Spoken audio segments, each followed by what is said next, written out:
Tardes, hermanos.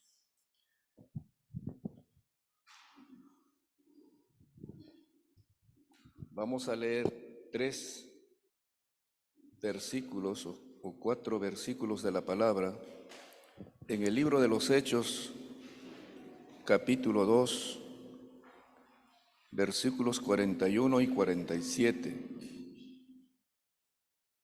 Hechos 2, 41 y 47. Dice, así que los que recibieron su palabra fueron bautizados y se añadieron aquel día como 3,000 personas. Si ustedes pueden subrayar esa frase que dice, y se añadieron aquel día como 3,000 personas. Versículo 47, alabando a Dios y teniendo favor con todo el pueblo, y el Señor añadía cada día a la iglesia los que habían de ser salvos. Igualmente pueden subrayar, y el Señor añadía cada día a la iglesia. En Hechos 11:24, cuando ya el Evangelio llegó a Antioquía, dice, hablando de Bernabé, porque era varón bueno y lleno del Espíritu Santo y de fe, y una gran multitud fue agregada al Señor. Y pueden subrayar, y una gran multitud fue agregada al Señor. En estos 3 versículos encontramos este término, añadir y agregar. Más o menos por el año de 1995, viajé a Iquitos. Ahí trabajaba un misionero de las Asambleas de Dios, y con él fuimos hacia el centro poblado de... se me fue el nombre. Bueno, llegamos al lugar y había una iglesia, y el pastor que dirigía allí nunca había salido de esa zona. Solo llegaba hasta Iquitos y ahí no sabía más nada. Cuando llegamos, él nos miraba de pies a cabeza, porque había dicho, ¿cómo será el superintendente? ¿Tendrá alas, tendrá plumas? ¿Cómo será? ¿Qué comerá y dónde dormirá? Y por eso cuando desembarcamos de la lancha que nos llevó, él nos quedó mirando y preguntó a uno de sus colaboradores, o habló con sus colaboradores y pregúntale qué comen. Entonces nos preguntaron, ¿qué comen ustedes? Lo que ustedes comen, comemos de todo. Entonces una sonrisa en su boca, se alegró. Y bien, pues, entonces había un seminario para obreros y líderes de esa zona, y cada día él desaparecía a las 12 en punto.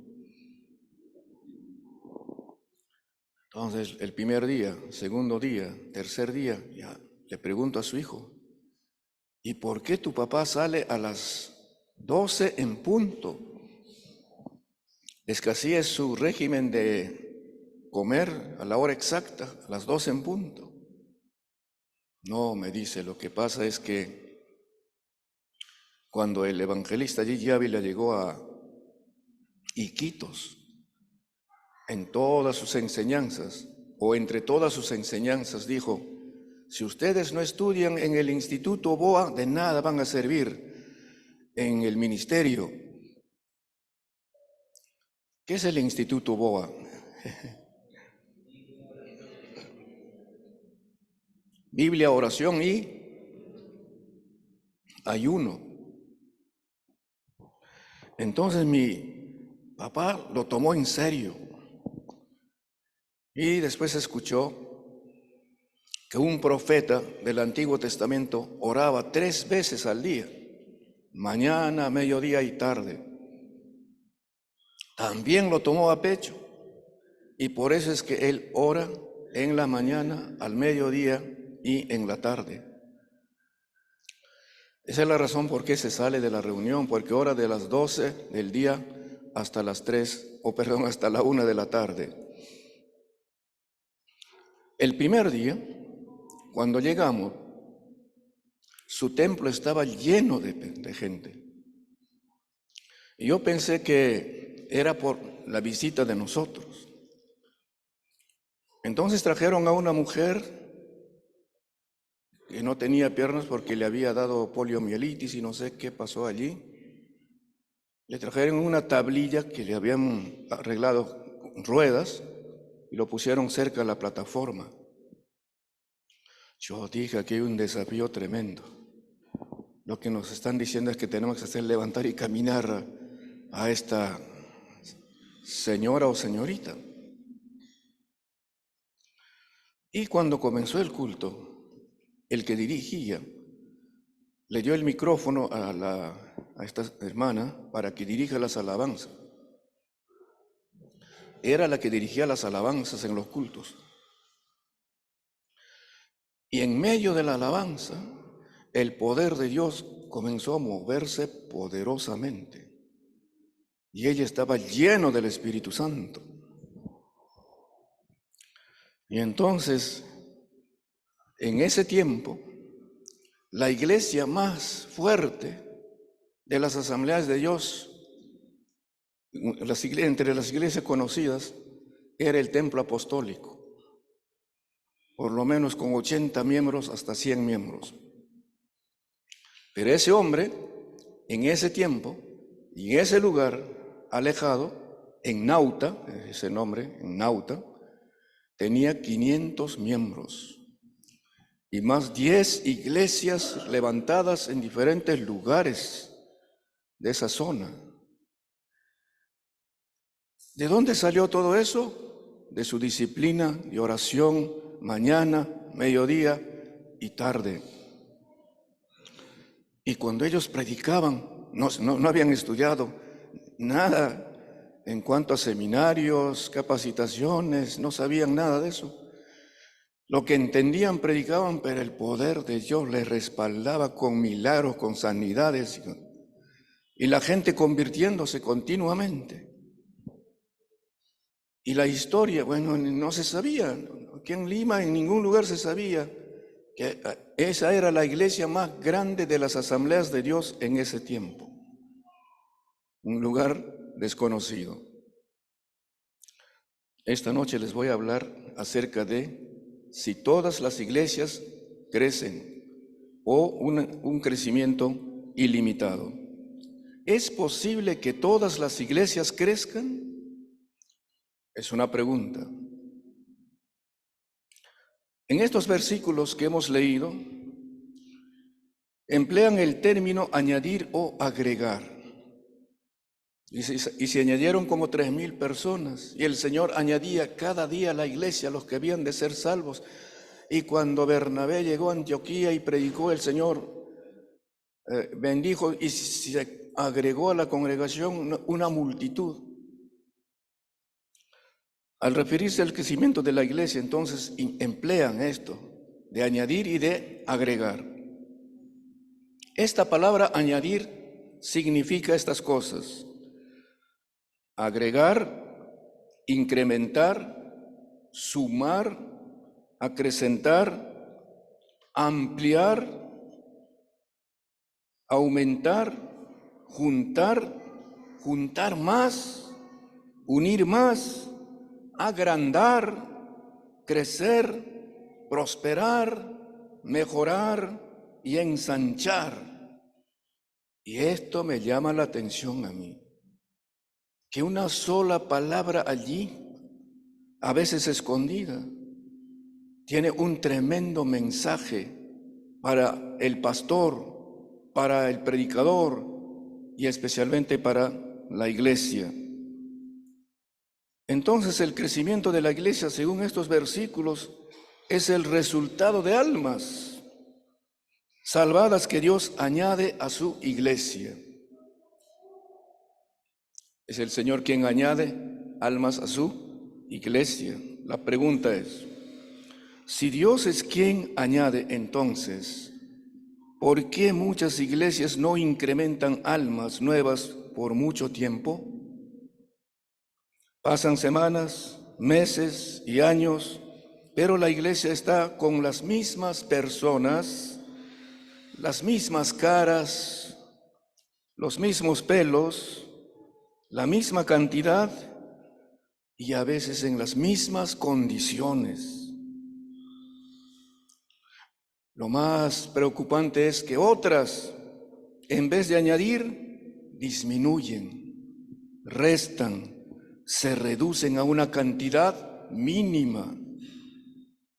Lo natural es que las iglesias crezcan por este principio de añadidura. Entonces vamos a hablar de eso. Si la iglesia, el campamento de Dios, puede concebir esto, y aquí a algún tiempo puede ser una iglesia muy fuerte, por este principio de añadidura.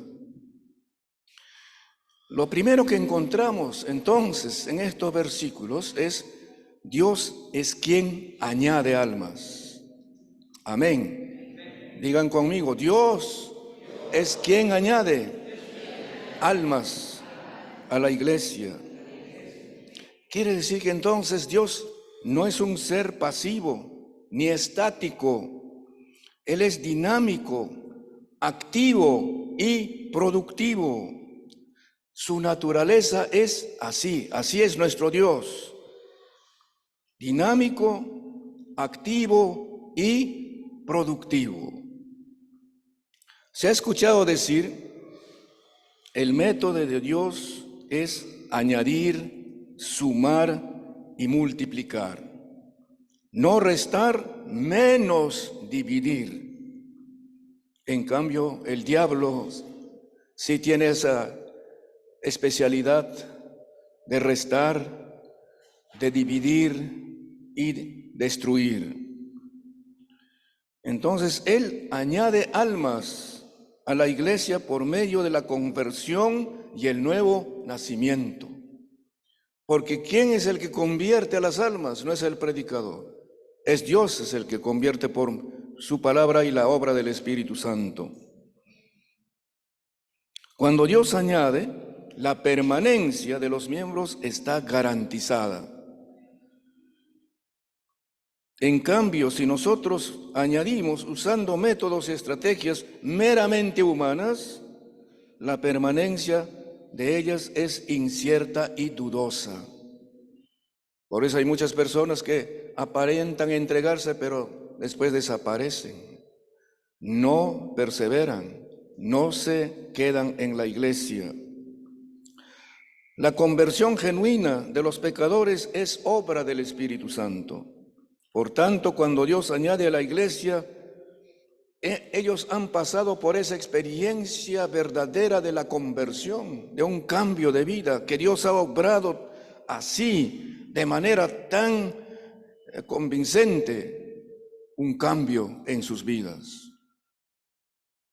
Y ese es el resultado de tres cosas: la oración, la palabra y la obra del Espíritu Santo.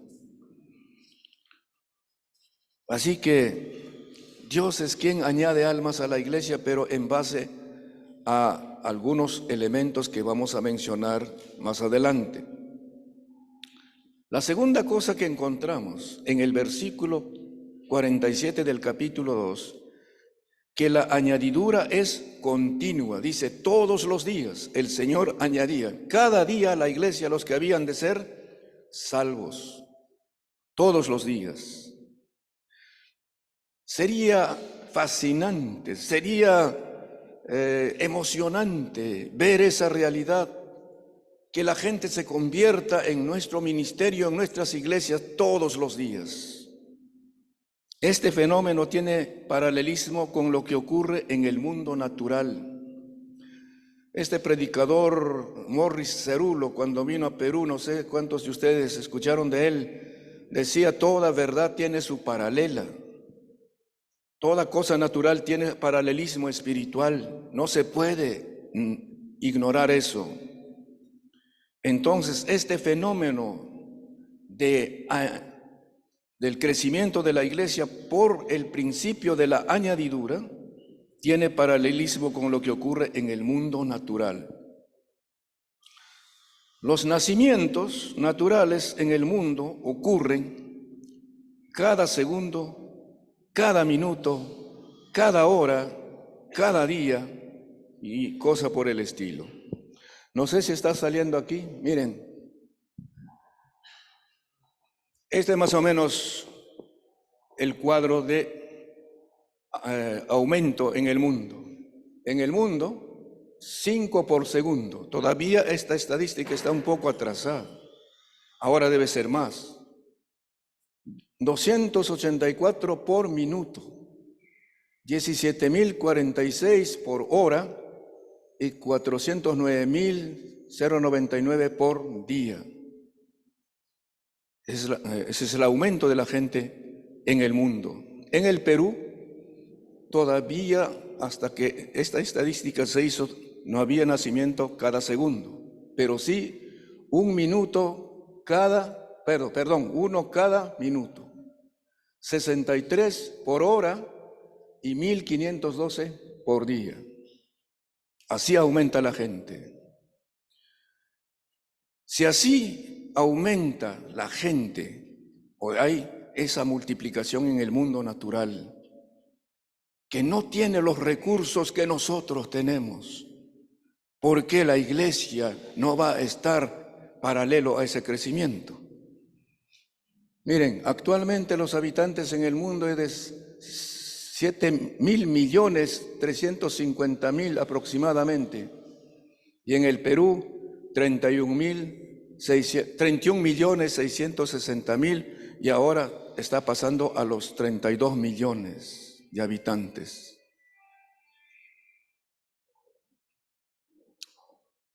En el mundo espiritual debe suceder lo mismo. Deben haber conversiones por lo menos cada día para equilibrar el crecimiento demográfico con el crecimiento de la iglesia. ¿Sabe lo que va a pasar?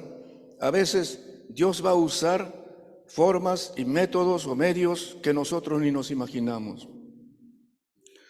La iglesia del primer siglo, claro que con su crecimiento, con su desarrollo, estaban allí muy absorbidos y comer juntos, orar juntos y hacer tantas cosas juntas, pero se habían olvidado de que tenían que avanzar hacia Judea, hasta Samaria y hasta el último de la tierra. Dios levanta entonces una persecución para sacarlo a la iglesia de Jerusalén, para esparcirse por todos lados y llevar el evangelio. ¿Sabe que en el tiempo del presidente Ollanta se estaba discutiendo en el Congreso acerca de la igualdad religiosa? Esa ley está aprobada, pero estaba en proceso de implementación. Se ha detenido porque Ollanta terminó su periodo. Pero ¿sabe qué idea tenía Ollanta? Está bien la igualdad religiosa, que las iglesias evangélicas tengan los mismos derechos que la iglesia católica, pero sí vamos a reconocer solamente a iglesias de 500 miembros hacia arriba. El resto tendrá que juntarse con otras iglesias. No importa si con mormones, con testigos, con israelitas, lo que sea. Eso en cualquier momento puede resurgir. Para nosotros podría ser ofensivo, pero Dios puede estar usando para despertarnos y decirnos, es que la iglesia tiene que equiparar el crecimiento demográfico que hay en el mundo y en el país. Los apóstoles y la iglesia primitiva tenían esa visión, que la iglesia evangélica debería ser el grupo humano más fuerte, más influyente y de mayor respeto en la sociedad y en las naciones. En el mundo habitado por miles de millones de personas, no se puede esperar que los nacimientos espirituales sean casuales, esporádicos, ni circunstanciales. De ser así, la Iglesia no garantizaría la evangelización de la mayoría de los inconversos en el mundo. Es más, la Iglesia puede estar en peligro de ser absorbida por tanta maldad, por tanta corrupción, por tanta apostasía y por tanta confusión que hay en el mundo. La Iglesia puede quedar absorbida. Hay lo que se llama ahora las iglesias liberales, a donde ya se metió todas las prácticas mundanas. Claro que parecen ser grandes, parecen ser significativas, pero ya la doctrina, la práctica del culto y todo lo demás está fuera de la Biblia. Hay lo que se llaman las iglesias modernas. Todo ingresó el modernismo. Claro que, por ejemplo, en las iglesias modernas se permite tomar un poco de licor, se permite un poco de baile, un poco de esto y aquello. Entonces a la gente le encanta eso. Si la iglesia no crece, todo eso puede invadir a la iglesia. Pero cuando la iglesia crece, va a crecer la fuerza, va a crecer el poder, va a crecer la influencia de la iglesia también. En el tiempo que Dios añadía cada día convertidos a la iglesia, la población mundial y especialmente de Jerusalén era pequeña o mínima en comparación con la población mundial actual. Ahora es enorme el crecimiento demográfico. De modo que, considerando esta realidad, añadir almas a la iglesia cada día no resulta exagerado ni fuera de razón, no es una utopía, es una verdad y es una necesidad. Que la iglesia tome su posesión, que la iglesia se despierte y se levante y entonces trabaje para absorber más bien a mucha gente de afuera en su interior.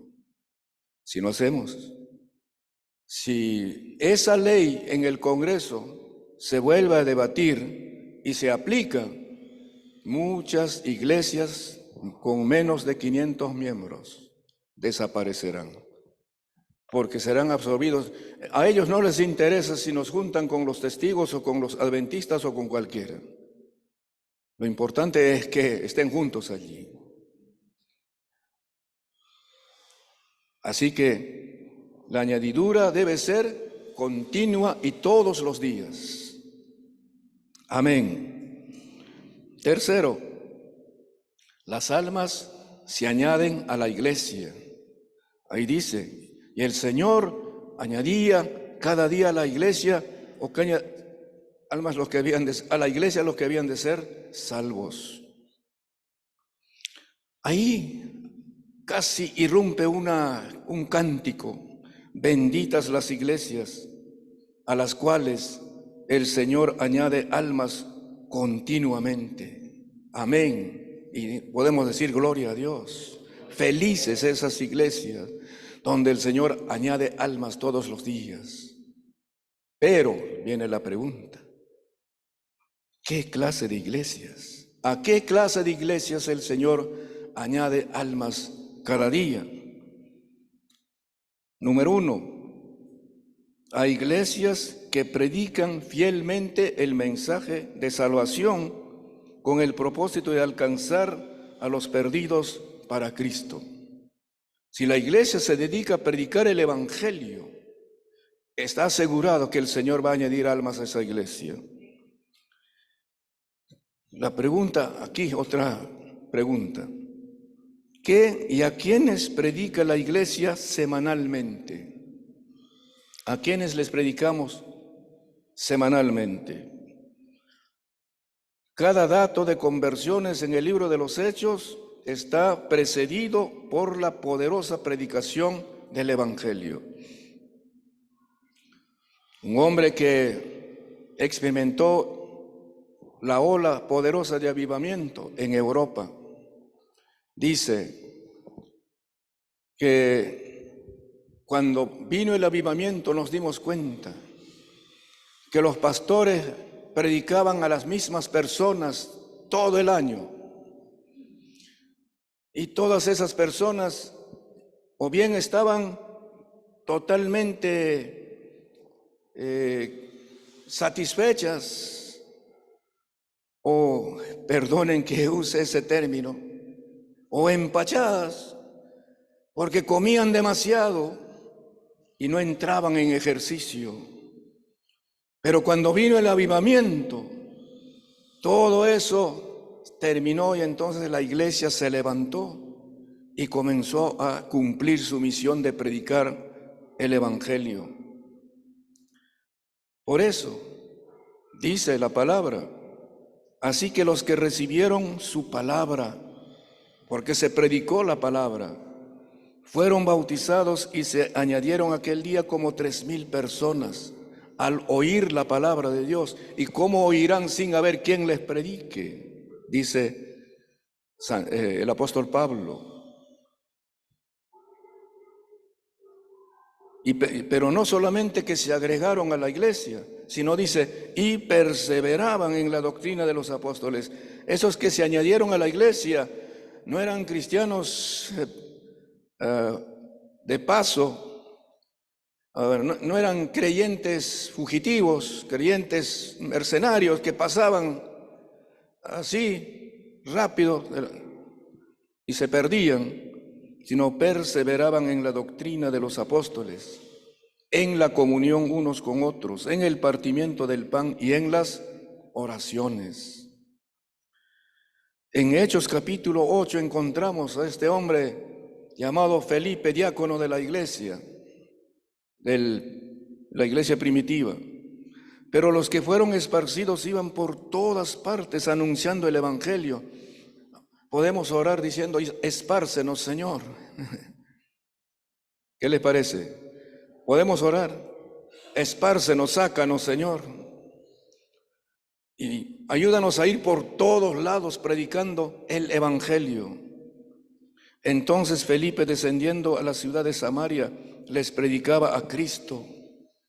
¿En qué seminario se preparó este hombre? ¿Qué título académico tenía? ¿Qué grados académicos en teología, en cualquier otra especialidad? Excepto, había sido discipulado. Los apóstoles fueron muy cuidadosos en el discipulado, lleno del Espíritu Santo. Entonces había una pasión irresistible en su corazón. Solamente no puedo conformarme con servir a las mesas, con picar cebollas y papas. Yo también puedo predicar la palabra. Así que descendió a Samaria y les predicaba. Dice, les predicaba a Cristo. Y la gente unánime escuchaba atentamente las cosas que decía Felipe, oyendo y viendo las señales que hacía. Porque de muchos que tenían espíritus inmundos salían estos dando grandes voces, y muchos paralíticos y cojos eran sanados. Así que había gran gozo en aquella ciudad por todas estas maravillosas obras que el Señor estaba haciendo. ¿Sabe que yo comprendí? Cuando nosotros oramos en el templo, Señor, envía un avivamiento, el bautismo en el Espíritu Santo. Sencillamente el Señor nos pregunta, ¿y para qué quieren que yo les bautice? ¿Para qué quieren el avivamiento? Entonces a lo mejor el avivamiento no va a comenzar en el templo. El avivamiento puede comenzar allá en el parque, allá en el mercado, allá en algún lugar público, a donde la iglesia se pone para predicar el evangelio. Escuché el testimonio de la esposa del pastor Claudio Freyson, que ellos pastoreaban una iglesia pequeña que no les podía sostener ni económicamente. Pasó un tiempo y seguía la situación dramática y crítica. Y entonces el pastor decidió renunciar al ministerio. Le dijo a su esposa, y no te puedo hacer pasar de hambre, no te puedo hacer pasar necesidad. Yo me casé para hacerte feliz y atenderte bien. Voy a renunciar al ministerio y voy a buscar mi trabajo. Y se fue para entregar su credencial a las asambleas de Dios, a la oficina de las asambleas de Dios. Y dice, la esposa se quedó orando: Señor, no permitas que él logre entregar su credencial, que suceda algo en el camino, pero que no entregue su credencial. Las mujeres son muy valientes. Y entonces estaba viajando y no sé qué pasó, no pudo llegar a la oficina. Regresó y la esposa estaba de rodillas, orando por ese problema. ¿Cómo es posible que vamos a renunciar al ministerio si hemos dicho que Él nos ha llamado al ministerio? Entonces llega él y dice, ¿entregaste tu credencial? No, dijo. Oh, gloria a Dios, dice Betty de Freyson. No sé qué pasó en el camino, no pude llegar. Lo que pasa es que el Señor no quiere que entregues tu credencial. No quiere que renuncies el ministerio.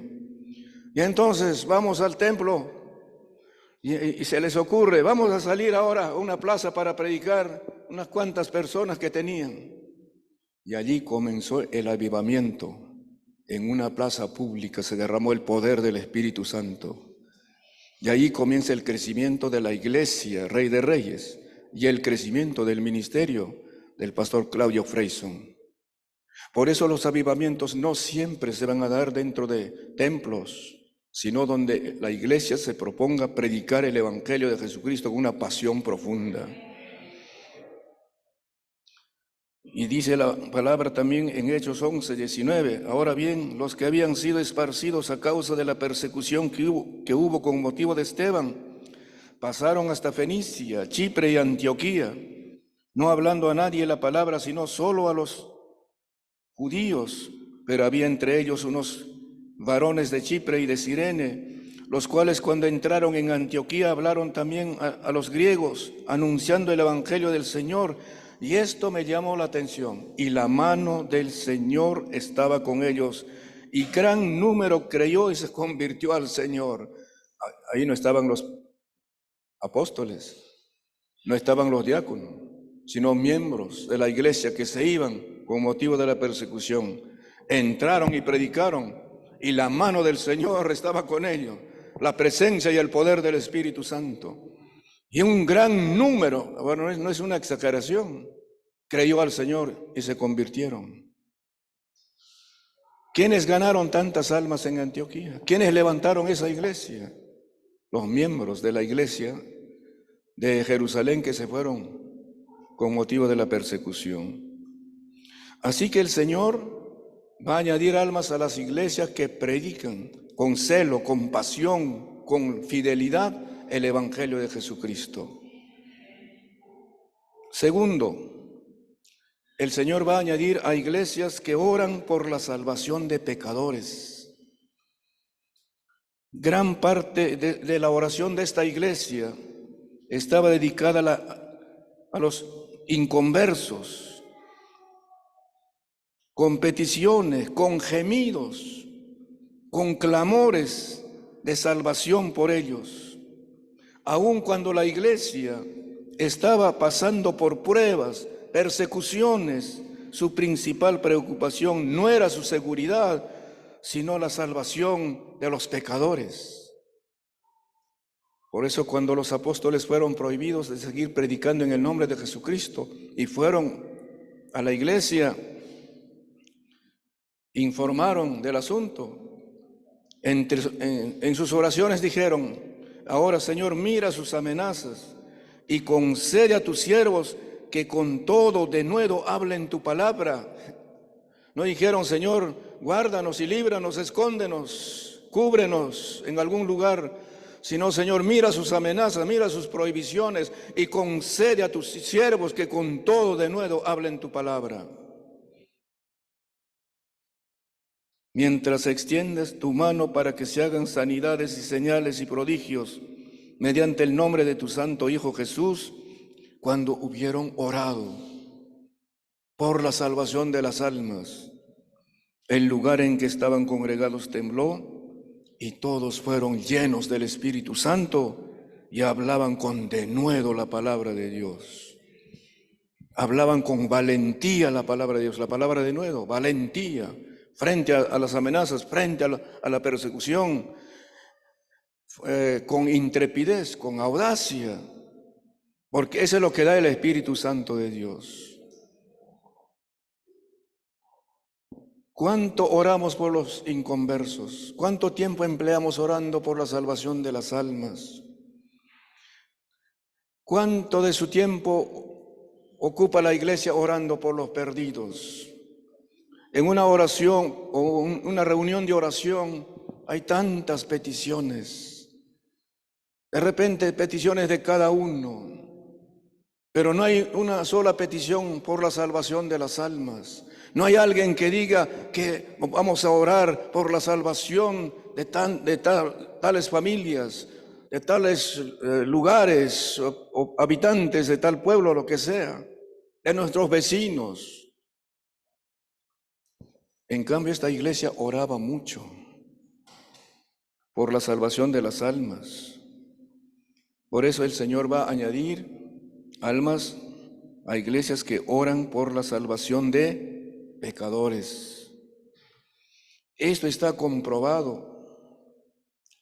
Los grandes predicadores que han tenido ministerios bendecidos han sido hombres y mujeres de oración, y lo son todavía los que quedan, pero por la salvación de las almas. No siendo pentecostal, a mí me inspiró mucho este evangelista Billy Graham.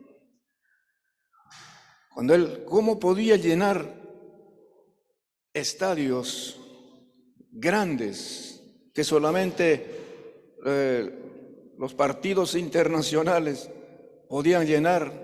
Y Billy Graham llenaba todos esos estadios. Se sorprendieron cuando le llenaron el estadio de Wembley en Gran Bretaña. Hasta el mismo Papa, los obispos estaban sorprendidos y fueron para escucharle a Billy Graham. Y entonces cuando le preguntaron a Billy Graham, ¿y en qué radica tu éxito, tu eficacia cuando predicas el Evangelio? Él solamente dijo, es la oración y la oración. Pero la oración por los pecadores, la oración por la conversión de gente perdida. Y entonces alguien le dice, ¿y cómo ora usted?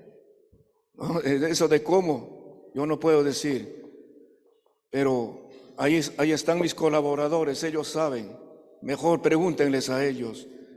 ¿Y cómo ora este evangelista Billy Graham? Él se separa definitivamente de toda actividad, de todo compromiso, y se pone a orar no menos de 6 horas. ¡Ay, qué tremendo! Y ahí está orando por la salvación de las almas. Esa es su pasión, ese es su deseo profundo. Y por eso es que el Señor bendice ese ministerio, porque cuando uno ora por las almas, está conectado con el mismo corazón de Dios, porque el Señor no quiere que ninguno se pierda. Yo particularmente he tenido esta experiencia. Cuando oro por mí y solo por la iglesia, parece hay una resistencia. Pero cuando comienzo a orar por la salvación de las almas, se desata todo. Y hay un ambiente distinto en la oración. Es como que el Señor dice, eso es lo que me agrada, que tú ores por la salvación de los pecadores. Así que si la iglesia quiere ver almas salvadas todos los días, tiene que orar mucho por la salvación de las almas. En tercer lugar, el Señor añade almas cada día a iglesias que atienden con amor y diligencia a los recién convertidos. ¿Están escuchando, por favor? A iglesias que atienden con amor y diligencia a los recién convertidos. Ese es un principio que el Señor mismo ha establecido, o un método, una forma como la iglesia debe atender a la gente nueva. No los descuidan, no los abandonan. Ellos ocupan el segundo lugar de prioridad en la agenda de la iglesia, después de la evangelización. Primero es la evangelización y segundo es el discipulado a los convertidos. Y vamos a ver algunos ejemplos. Cuando después, o en la predicación de Pedro, se convirtieron como 3,000 personas, dice, y todos los que habían creído estaban juntos y tenían en común todas las cosas y perseveraban unánimes. Es en Hechos 4, 29, 30 y 31. Cuando ellos... está bien. Hechos 2, 44. Todos los que habían creído estaban juntos y tenían en común todas las cosas y perseverando unánimes cada día en el templo y partiendo el pan en las casas comían juntos con alegría y sencillez de corazón. Estaban atendiendo a todos los recién convertidos. Con esa comunión, en ese tiempo de compartir de su amor cristiano, de sus bienes, estaban atendiendo a los nuevos. Y en Hechos 8, 14 al 17, cuando la iglesia madre de Jerusalén supo que había un avivamiento en Samaria, no dijeron vamos a dar 3 glorias a Dios y quedarnos allí. Dice, enviaron a Pedro y a Juan para que ayuden a Felipe y atender a los recién convertidos. Cuando los apóstoles que estaban en Jerusalén oyeron que Samaria había recibido la palabra de Dios, enviaron allá a Pedro y a Juan, los cuales, habiendo venido, oraron por ellos para que recibiesen el Espíritu Santo, porque aún no había descendido sobre ninguno de ellos, sino que solamente habían sido bautizados en el nombre de Jesús, este bautismo en agua. Entonces les imponían las manos y recibían el Espíritu Santo. Y mire, cuando reciben el Espíritu Santo, ya, ¿qué más se quiere para que ellos se queden en la iglesia? Estén bien consolidados, bien afirmados, porque el Espíritu Santo hace su obra completa en la mente y en el corazón de las personas. Pero el interés de la iglesia, luego cuando supieron también que en Antioquía se había levantado otro avivamiento, llegó la noticia de estas cosas a oídos de la iglesia que estaba en Jerusalén y enviaron a Bernabé que fuese hasta Antioquía. Cuando llegó y vio la gracia de Dios, se regocijó y exhortó a todos a que con propósito de corazón permaneciesen fieles al Señor, porque era varón bueno y lleno del Espíritu Santo y de fe, y una gran multitud fue agregada al Señor. Después fue Bernabé a Tarso para buscar a Saulo, y hallándole le trajo a Antioquía. ¿Para qué? Y se congregaron allí todo un año con la iglesia y enseñaron a mucha gente, y a los discípulos se les llamó cristianos por primera vez en Antioquía. Ponían mucho interés en la gente nueva para atender, para enseñar y discipular. Y por eso es que el Señor añadía almas todos los días. Es como una iglesia confiable. Es como una madre responsable que cuida bien a los bebés recién nacidos.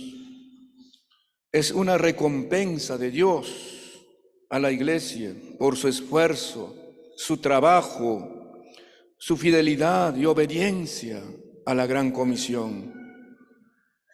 Es como que alguien deja a su hijo en una guardería, si allí lo maltratan, si allí lo golpean, pierde la confianza.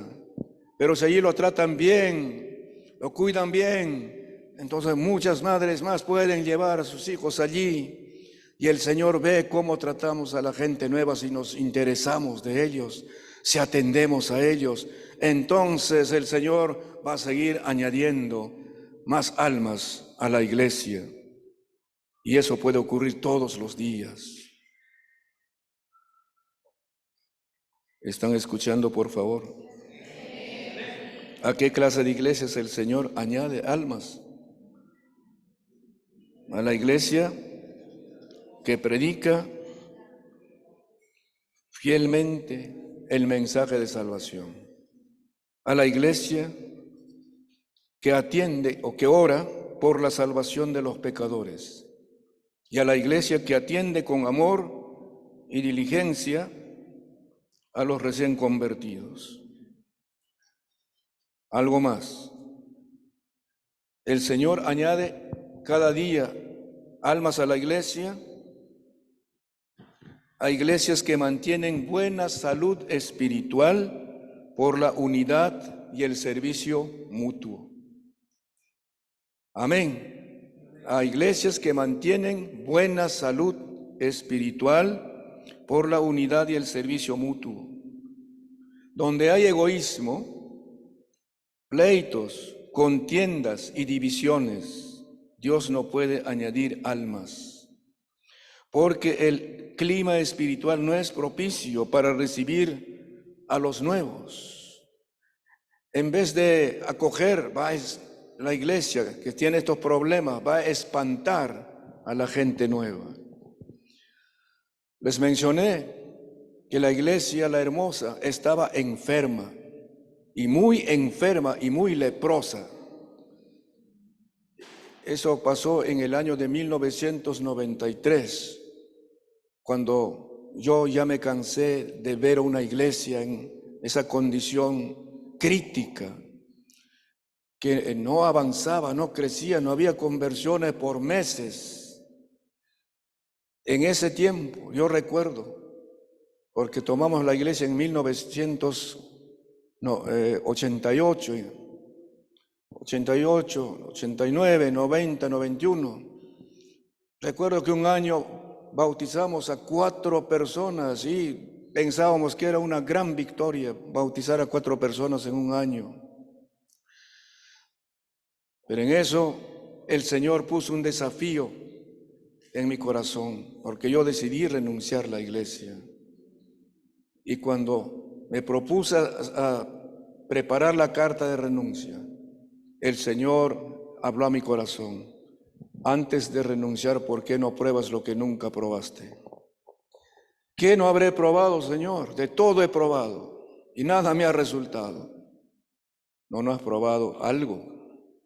¿Y qué es lo que no probé? Un retiro espiritual con varios días de ayuno y oración. Y entonces, y ese era para mí muy crítico, el Señor me estaba pidiendo algo que era tan difícil para mí. Y eso tiene sus razones. No tengo tiempo para decirles todo eso. Y entonces, primero 3 días de ayuno, de arrepentimiento, de humillación, y el Señor comenzó a hacer su obra en mi vida y en la vida de los hermanos que me acompañaron. Hermanos que tenían 15, 20 años, cómo habían vivido con enojos, con amarguras, con resentimientos, que nunca habían confesado al Señor esos pecados. En esos ayunos comenzaron a confesar y a llorar, a arrepentirse. En un tiempo de 5 días de ayuno es que el Señor habló así. Primero trató con mi vida. Por eso es importante, queridos consiervos, queridos pastores, primero el Señor trata con nosotros y después con su iglesia, no es al revés. Y esa vez yo probé por primera vez algo que nunca había probado: tirarme al piso con rostro en tierra. Yo tenía prejuicios para ese tipo de oraciones, pero entonces probé, y cuando estaba tirado allí, el Señor habló a mi corazón: te tienes que arrepentir de tantos pecados que has practicado, no necesariamente pecados de inmoralidad, sino ser un chismoso, un murmurador, un criticón, un tal por cual. Has maltratado a mi iglesia. La iglesia no es tuya. Yo di mi vida por la iglesia. tienes que pedir perdón a la iglesia por haber maltratado, porque yo había dicho que era la iglesia más pobre, que no tenía ningún futuro esa iglesia, y por tanto yo puedo irme de esta iglesia. Y el Señor me hizo entender, tú eres el pobre, tú eres el mísero, y déjame tratar contigo, déjame sanarte. Y cuando tú seas sanado, la iglesia será sanada.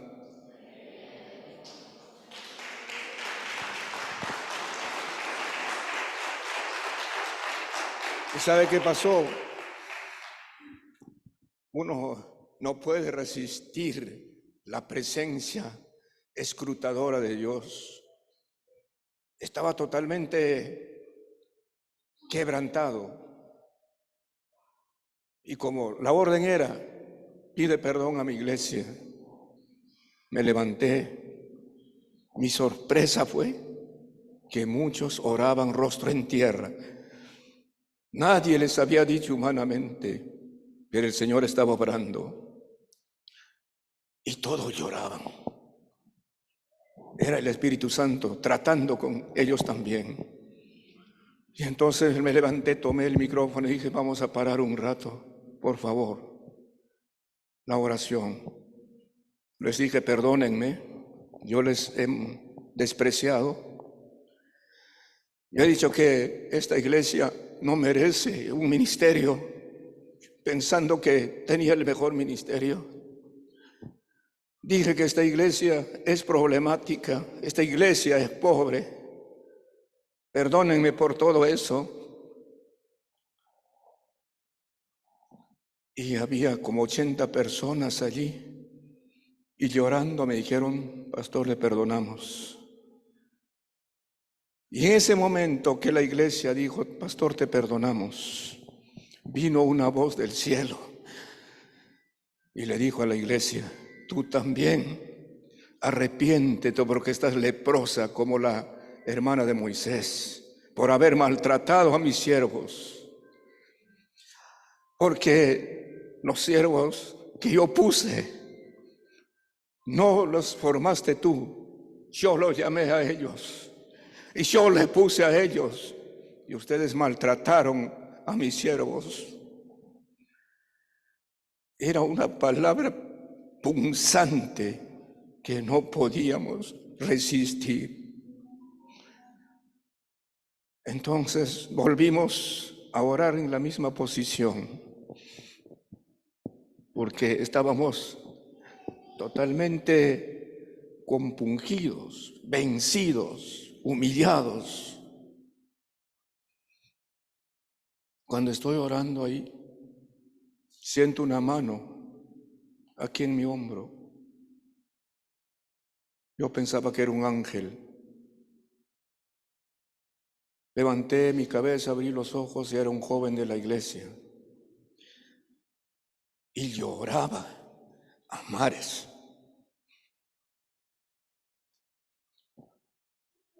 Entonces me decía, pastor,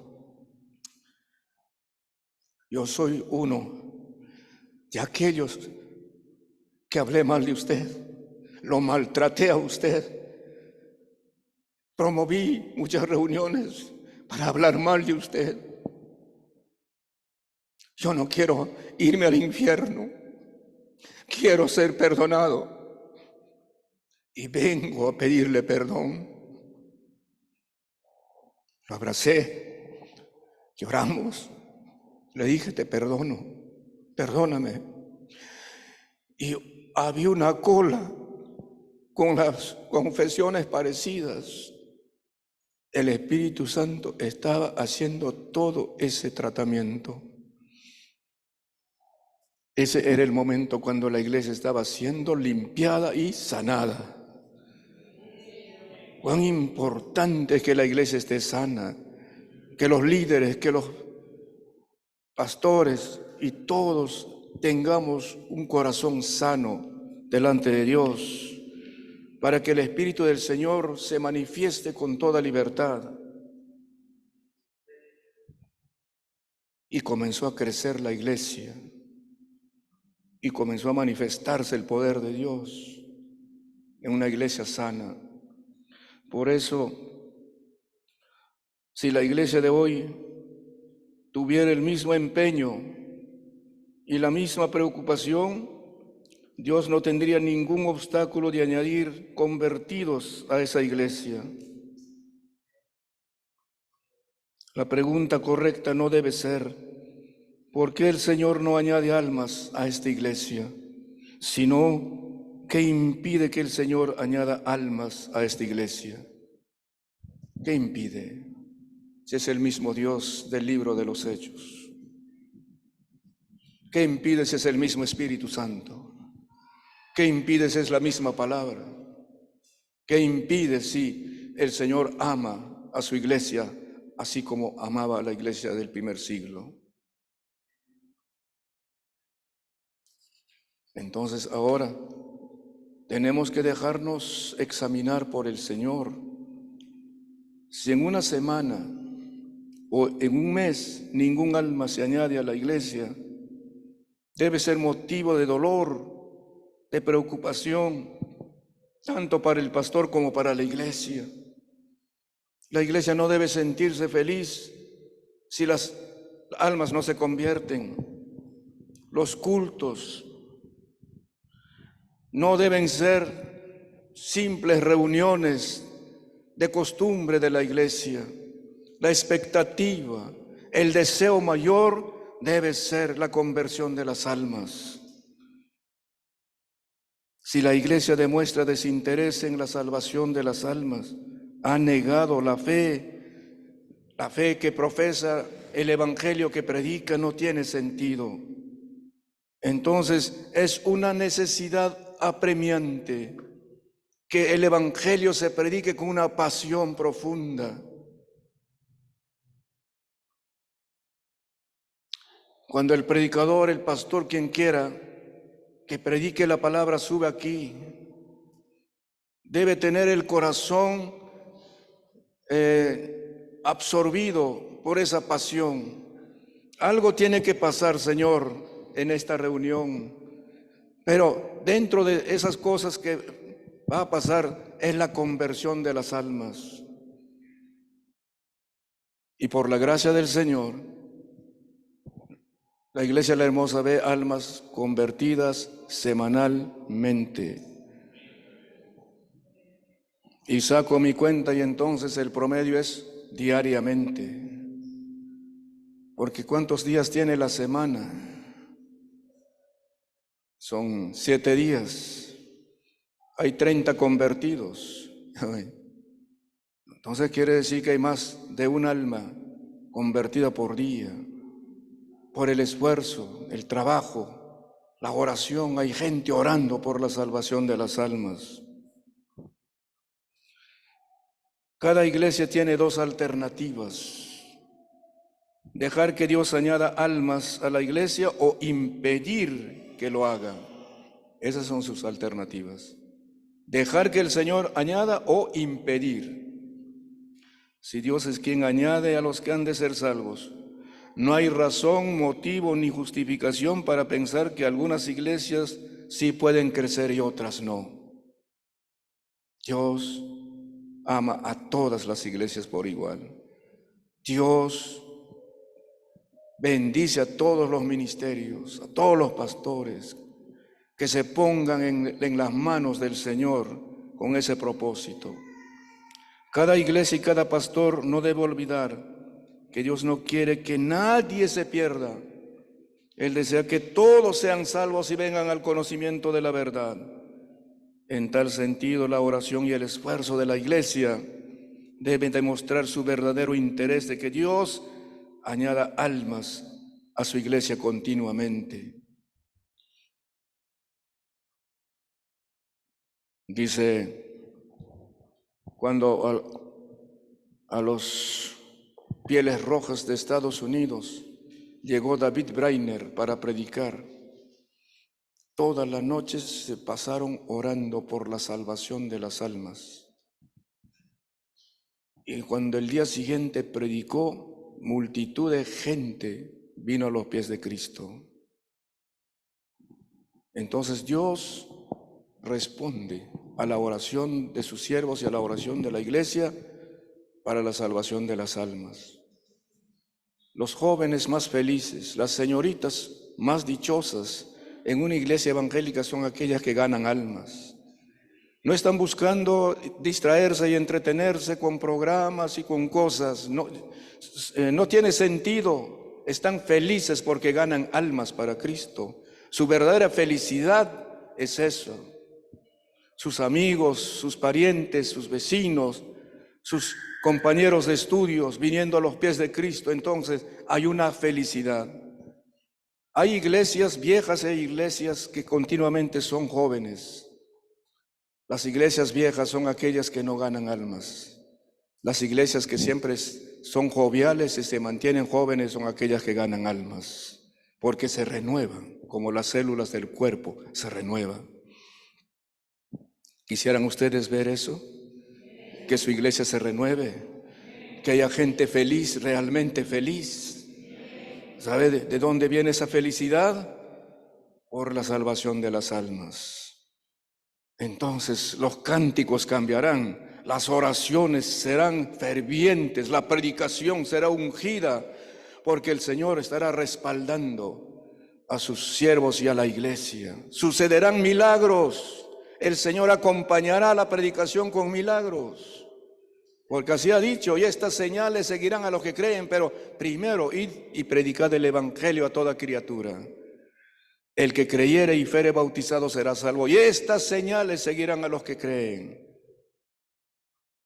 ¿Están dispuestos ustedes a probar? ¿Quisieran probar? ¿Quisieran clamar al Señor? Que cada semana por lo menos comencemos. Hayan almas añadiéndose, Señor, a tu iglesia, y añade tú mismo, y nosotros las recibiremos y los atenderemos con fidelidad y con responsabilidad. Favor de ponerse de pie. Dios siempre trabaja con personas decididas, con personas comprometidas, dispuestas, no solamente los que escuchan. Yo he visto pastores postrados de rodillas, llorando en la presencia de Dios, que han tomado decisiones y después han comenzado a ver los frutos de su ministerio porque se humillaron, porque se rindieron, confesaron, no sé, hicieron arreglos con el Señor. Un hombre, cuando hicimos la prueba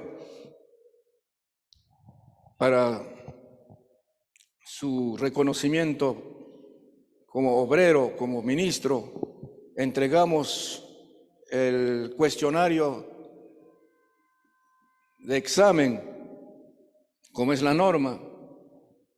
Él puso abajo, yo no entiendo nada de esto, y nos entregó. No llenó no respondió ni una sola pregunta.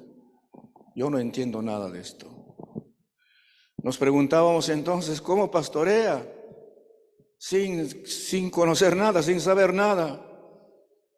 El secretario dice, en estos días se va a realizar la consulta pastoral en su iglesia. De repente ya no le dan su voto. Cuando fuimos nos tiraron pedradas, así, voy a usar ese término. Unos y otros dijeron, este hombre trajo a un estudiante diciendo que nos pastorearía mejor, la iglesia se ha desmembrado. Con este hombre la iglesia crecía, este hombre nos visitaba en las madrugadas cuando estábamos enfermos, se preocupaba por nosotros. Así que repartimos las balotas rápido para que no sigan hablando. El 99% dijeron, se queda con nosotros. Nosotros dijimos, ¿qué vamos a hacer? Un abrazo para ti, pero capacítate. Pasado 3 meses me dice, pastor, venga, visítanos. Yo fui al templo lleno de gente, pero gente dinámica, entusiasta. Yo dije, Señor, nos equivocamos nosotros los seres humanos haciendo cosas. Pasado 3 meses, otros 3 meses, me dice, pastor, venga. El templo ya se había alargado. La iglesia avanzaba con ese hombre, pero hombre de oración, hombre de clamor por la salvación de las almas. ¿Cuántos de ustedes quisieran tomar una decisión firme para ver la mano y la obra del Señor en su iglesia? Vénganse aquí adelante, todos los que quisieran hacerlo. Si podemos sacar de repente este púlpito, por favor. Gracias. Vénganse.